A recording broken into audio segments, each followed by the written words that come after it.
We wrap up our Yankees minor league previews today with a tour around AAA and the Scranton Wilkes-Barre RailRiders. You are Locked On Yankees, your daily New York Yankees podcast. Part of the Locked On Podcast Network, your team every day. Welcome to Locked On Yankees, which is part of the Locked On Podcast Network, your team every day. I'm your host, Stacey Gotsoulias. I'd like to thank you for making us your first listen every day. Download the Gametime app, create an account, and use code LOCKEDONMLB for $20 off your first purchase. Last-minute tickets, lowest price, guaranteed. With me, as always, is my producer, Steve Granado. Steve, what are we doing today? Oh, we got our last look around the system. Of course, if you haven't seen, we've been doing our minor league previews of all Yankee affiliates. Of course, we already did the Hudson Valley Renegades, the Somerset Patriots, and now we wrap up with the AAA affiliate of the Yankees, the Scranton Wilkes-Barre RailRiders. We got Adam Marco, not only the voice of the RailRiders, but my former boss, to talk a little bit about Anthony Volpe, Oswald Peraza, of course, all the big names, but some other guys that he's looking out for, namely Matt Crook, Jimmy Cordero, all that stuff. If you're interested in more prospect stuff, we have a whole playlist dedicated to it. It is linked in the episode description. But Stacey, let's not waste any more time and jump to that conversation with Adam Marco. Adam, Yankees fans have been clamoring for Anthony Volpe all spring, pretty much since the end of last season as well.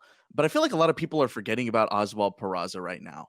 You got a chance to watch him all the way up until September 1st, like I did. So what was it about Oswald Peraza from your viewpoint that made him special? Actually got first look at Oswald at the tail end of 2021. We had both Oswald and Oswaldo Cabrera for the final stretch, the tail end of the season. So just a little sample size in 2021. So we saw shades of what we would see last year. The development that he had in 2022, that Peraza had, was thoroughly impressive. And admittedly, the whole RailRiders team struggled in April and in May. And when he started to click, when he started to hit well, he was constantly at the top of the order for Doug Davis last year. So that's when the team, Peraza and Estevan Florial at the top of the order, that's when the team really started to play well. Even still, defensively, it's tough to find weaknesses in his game. Whether or not the bat was working in April, May, defensively, he was always a rock for this team. You knew he was going to make the play. He would make highlight reel plays on a consistent basis. So you never question that aspect of it. The other thing about Oswald Peraza would be the maturity, which, you know, when you're getting guys like Cabrera, Peraza, Anthony Volpe at the tail end of last year that are still very young in their career and really skyrocketing through the system, not that the lights of Scranton Wilkes-Barre are any comparison to the lights of New York City by any means, but just adjusting to level, moving up, adjusting to pitching, the more he saw it over the course of last year, you could see marked improvements month after month at the plate. He ended up, putting together the media guide now. I've blocked out the fact that he led the team in home runs with 19. And you're thinking like it wasn't, somebody further down in the order. Florial was one of the best players on the roster last year. Ronald Guzman took time to heat up, but it was Peraza at the end of the year with 19 home runs. So I'm trying to remember like any single one of them. And they were just like sneaky home runs throughout the course of the year building up. So he's going to be so much fun to watch at the major league level. And I certainly hope that he gets that opportunity sooner rather than later. He already is fun to watch. He made that play with Glaber during the playoffs. That was spectacular in Houston. It was so much fun watching him play defense. After, no offense, watching Isaiah Kiner-Falefa play shortstop. Just toward the end of the year, he got a little, not Steve Saxey, but, it was a little scary there for a sec. So seeing Oswald Peraza finally getting his chance to play, yeah, he opened some eyes when he was up, and it got to the point where people were questioning why he wasn't batting as much with the Yankees. Speaking of the players, who are some of the guys that you're most excited to see this year at AAA? Well, I'd love to see Jason Dominguez at AAA at some point this year, but everybody would. Everybody wants to see him in the big leagues now. That's the lifespan of a prospect in the Yankees organization. If you're ready, let's go. There are some guys that we saw last year that I want to see the second or third act of. You know, Matt Crook struggled after the first few starts last year, much like our team, went downhill for a long time before he climbed back up. So Matt Crook being in the mix for New York in a bullpen role possibility, that's great for him. If he's with us in a starting role, he was one of the best pitchers in this last 2 or 3 months of the season in the entire International League. So Matt Crook, I want to see that really third act of AAA. A guy like Sean Boyle, who, when you're a 20th plus round draft choice and rounds that don't even exist anymore, and you're making a name for yourself at AAA, Sean Boyle's a player for me who I think has the ability to excel. AAA rotations, we're going to get a mix of longtime big league veterans, guys trying to get back to the major leagues. We had a prospect-laden rotation at the outset of last year, but Sean has consistently been one of the best pitchers that we've seen in the Yankees organization these last couple of years. Threw a no-hitter for Scranton Wilkes-Barre in 2021, but he started last year in Somerset because of the depth of arms in this organization coming out of spring training. So Sean Boyle getting that start, I think, out of spring with us and seeing where it could take him. Is it, JP Sears was out of the gate with the Yankees and came down and was phenomenal for us. Ken Waldichuk, when he got elevated, was a great pitcher for Scranton Wilkes-Barre. So does Sean Boyle kind of fit into that mix? When does he make himself a tweener between us and New York, or when does he have that chance to establish himself? So those are two arms off the top of my head that I want to see come back and excel. I mean, I want to see them in the majors, but I'm also selfish and biased. I want to see them do well with Scranton Wilkes-Barre before they get to the majors. And Matt Crook has certainly earned that opportunity. I think Sean Boyle is on the cusp of it. Curious to see, it's going to be a different team than we've had the last couple of years. Some minor league free agents have gone away. Like, what happens with the Yankees catching situation? What happens to our catchers outside of that?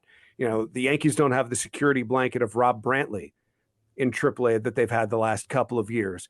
Not that they called him up much, but you knew if Gary Sanchez or Higgy went down 2 years ago, or Jose Trevino and Higgy went down last year, Brantley was that next guy. So who is the next guy now? Because we're going to see the bulk of that for the first few months of the year. And that's a massive question right now. So there's a few that stand out, whether Jesus Bastidas, Andres Chaparro, some of the guys that were in Somerset excelling last year have the chance to move up to this level this year, which I think they will, maybe not right out of the gate, but I think they'll have that opportunity sooner rather than later, pending, of course, what happens up the middle of the infield for New York.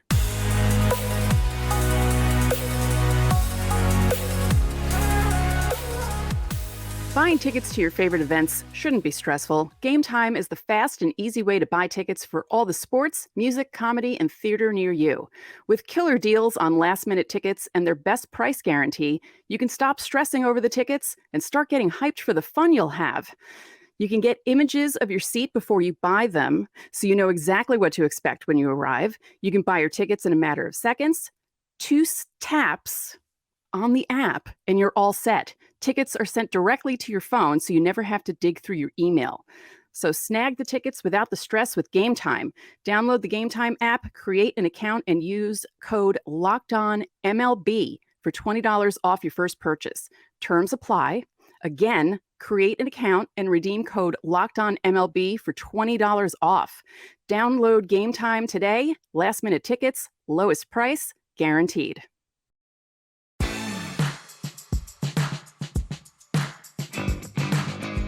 You brought up Crook, and that's definitely one of the more intriguing ones, I think, for me out of the bullpen. I know that, obviously he had those weird off nights, and it demoted him at one point, and started piggybacking, and they kind of used him a variety of roles, and the Yankees have been throwing him every 6 days, but 2 innings, 3 innings here during spring training. And it looks, he's like really the only left-handed option on the 40 to go out of the bullpen aside Wandy Peralta. But another one that we got a chance to watch a lot of last year, and one that really caught my eye, especially after Weissert got the call, was Jimmy Cordero. It looks like he's going to make the opening day roster. What was your impression of him last year? Jimmy Cordero is an interesting guy, a fun guy to be around, away from the game of baseball, a good clubhouse guy. He's energy through and through. He is 100% energy. There are times in the clubhouse he was the DJ, so music's bumping after a good victory, and his intensity on the field is something that I think New York fans will appreciate if he has that opportunity to roll up that sleeve, if they'll let that happen. That was a interesting and yet controversial point last year when they made him pull the sleeve down. Like, you got to let me be me, right? So Jimmy Cordero, he's coming off the injury a few years ago. It really took a flyer on him to see if they could bring him back to where he was and the way he was throwing prior to injury. So I think, Sam Breen, the director of pitching for the Yankees, I think Graham Johnson, the RailRiders pitching coach, and the staff here did a tremendous job getting confidence back, getting that ability back, getting the velocity back with him close to where it was, years prior. And I think that's a good power arm for New York coming out of the bullpen. That a great clubhouse guy, period. Yeah. Yeah. I just think it's interesting. Fans will love him. Players love him. Fans will love him too. Yeah. I know that, he, once Weissert got the call, it was Jimmy was the closer at that point. And after Greg was an incredible closer in the International League last year and led the league in that category and ended up being one of the best bullpen arms. But I mean, what we thought was, oh no, Weissert's gone. There were many points last season where we're going, oh, the season's over. And it was Weissert called up. It was when Miggy got the call, when Flo got the call, when the trades happened. But I mean, Jimmy Cordero really filled that role really nicely, like nothing had happened. He did. And, at the outset of the season, it was Greg Weissert and Shelby Miller as the team's closer. Then Shelly opted out and had a chance out on the West Coast. So Weissert really took the lead starting in like June, July, August. You mix in the return of Shane Green last year, every once in a while getting an opportunity. And when you're right, when Weissert went up to the big leagues, like who's going to close games? We're trying to put names out there, who might be that ninth inning option. Does a guy like Michael Gomez get a chance to come in? And ultimately, Graham Johnson, Doug Davis last year, siding with a big league veteran, a guy with experience, a guy who knows how to just fire it in there and has that mentality that he's going to win every battle every single time. And that's Jimmy Cordero.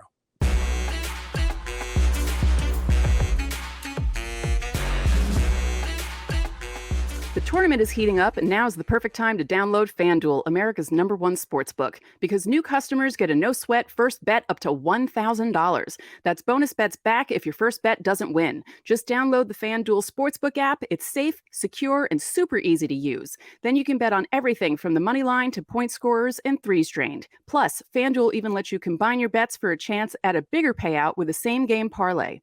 So don't miss the chance to get your no-sweat first bet up to $1,000 in bonus bets when you go to FanDuel.com/lockedon. That's FanDuel.com/lockedon to learn more. Make every moment more with FanDuel, an official sports betting partner of the NBA.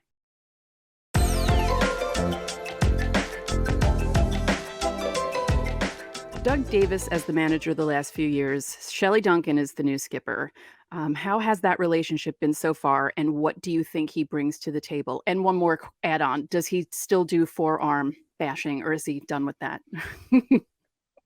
I'll start with that one and go backwards. I don't know yet. I have to see how he reacts to a home run, to a big moment, big strikeout in the game. We'll see. It won't shock me if he does keep that going. Although I've heard his walk-up song when he was here was Shipping Off to Boston by the Dropkick Murphys, which I don't know how you got away with that in 2008, 2009, but okay. I mean, if stadiums can get away with Sweet Caroline Mm. that aren't Boston Red Sox stadiums, I guess there's an argument to be had. But that aside, Shelley has been tremendous in the limited interactions, honestly, at this point in time. Once we found out he was going to be our manager, he and I set up a call. I was anticipating it would be about 15 minutes, and then 45 minutes later, we were done. He is very energetic. He's chatty. But it's not just talking to talk. He was with our media after it was announced, very thoughtful in his answers, very much respectful of the Yankee way. And it's his way, even coming from the baseball family that he has, being drafted by New York, coming up through the Yankees organization, learning how New York does things. That's ultimately how Shelley will do things, I think, and what he took to the Diamondbacks organization when he was a manager in their system at the lower levels. So I think in a little older age, maybe he's tempered down a little bit, but I think we'll still have that energy. And I think that's exactly what he brings. He'll be a player's manager, but he understands what the Yankees are looking for from both on the field and the individual off the field, and the character that people should have in Major League Baseball as a Major League Baseball player. I do want to take a second. Doug Davis was our manager for 2 years. He was a bench coach, bullpen coach, first base coach. They're very different personalities. Doug was laid back, but got results. And I appreciate the time that I had to learn the game from Doug over these last couple of years. These last few seasons when he was in the manager's role, it was a little bit different. He was maybe a little more talkative and answering questions when he was a coach, and less onus of responsibility was on him. But he was great for this organization as a Pennsylvania native, a Bloomsburg native. This was basically his home team. So it was tremendous having Doug. I wish him all the best of luck in the Rangers organization. I hope the RailRiders face Round Rock in a AAA national championship game somehow, and I get to cross paths with him prior to the offseason, and maybe we get to golf. But I think it'll be two very different dynamics in the clubhouse, two different managers. But this organization has had a history of winning in the Yankees system, and I think Shelley Duncan knows how to do that. And I think he knows how to get results out of players. Last one for you here today. What's going on at PNC Field this season? I know you got, obviously, the Copa games are still back. It seems like the majority of the promotions are back. A couple of bobbleheads. What's going on at the ballpark? So 3 big bobblehead nights this season. We're doing a Shelley Duncan bobble gnome. So it is a garden gnome with a bobblehead. We've got an Anthony Volpe bobblehead on our retro video game night. Not quite a 7-bit Volpe, but he's wearing our custom jersey that night. And then Oswald Peraza and Oswaldo Cabrera dual bobblehead in our Office Olympics night. We're going to have a special guest appearance. We're going to play some games on the concourse as we pay tribute to Scranton's most famous television show of all time. And I don't want to give too much away on the bobblehead, but it is fitting of some characters of the show.